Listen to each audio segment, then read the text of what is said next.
AP Chittoor జిల్లాలోని కాణిపాకం వరసిద్ది వినాయకుడిని దర్శించుకున్నారు మంత్రి పొన్నం ప్రభాకర్. కుటుంబ సమేతంగా ఆలయంలో స్వామివారికి ప్రత్యేక పూజలు చేశారు. ఆ తర్వాత వేద పండితులు వేద ఆశీర్వచనం ఇవ్వగా ఆలయ అధికారులు శేషవస్త్రంతో సత్కరించి తీర్థ ప్రసాదాలు అందజేశారు.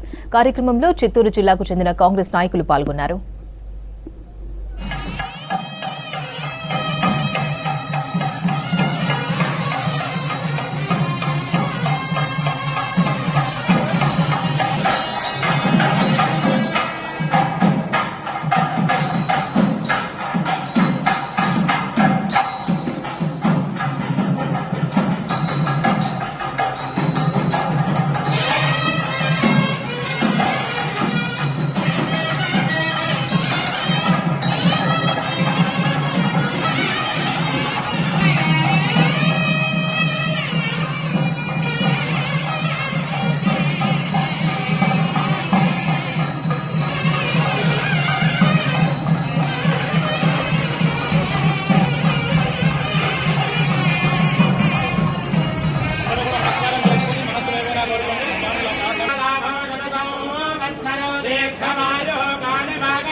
स्वामी